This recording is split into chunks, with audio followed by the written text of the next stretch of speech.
مسجد میں نکاح۔ کچھ لوگوں کا سوال ہے کہ کیا مسجد میں نکاح کرنا سنت ہے؟ تو جی ہاں، یہ سنت ہے۔ ترمذی شریف میں اس کے متعلق صحیح حدیث موجود ہے۔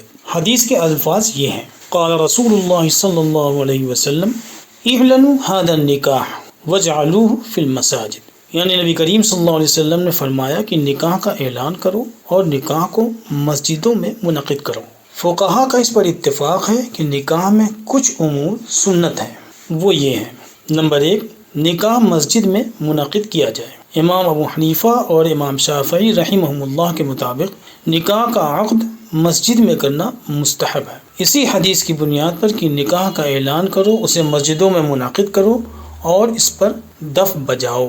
نمبر 2، جمعہ کے دن نکاح ہو۔ امام ابو حنیفہ رحمۃ اللہ علیہ، امام شافعی رحمۃ اللہ علیہ اور امام احمد ابن حنبل رحمۃ اللہ علیہ کے نزدیک جمعے کے دن نکاح کا عقد مستحب ہے۔ نمبر 3، عقد کرنے والے اور گواہوں کا رشید اور عادل ہونا۔ امام ابو حنیفہ رحمۃ اللہ علیہ کے نزدیک مستحب ہے کہ نکاح کا عقد کرنے والا رشید ہو یعنی عقل مند ہو، اور گواہ عادل ہو یعنی دیانتدار ہو۔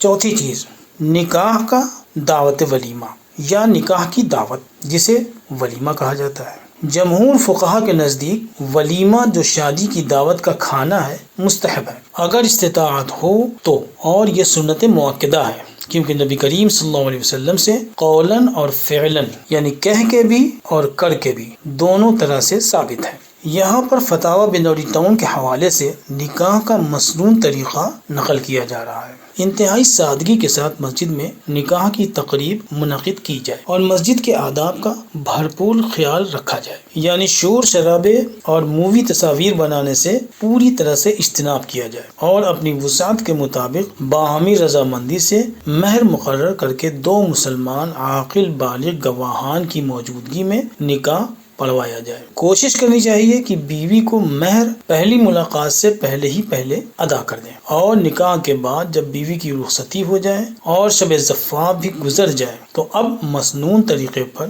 حسب استطاعت ولیمہ کرے۔ اس میں نامنوعیت کی نیت نہ ہو، غیر شرعی امور، مرد و زن کا اختلاط یعنی عورتوں اور مردوں کی ایک جگہ موجودگی، موسیقی وغیرہ نہ ہو، اور امیروں کی طرح غریب لوگوں کو بھی دعوت دی جائے، اور محض اتباع سنت مقصود ہو فقط، واللہ اعلم۔ اور اس فتوے کی انگلش کاپی درج ذیل ہے، خواہش مند حضرات ملاحظہ فرما سکتے ہیں۔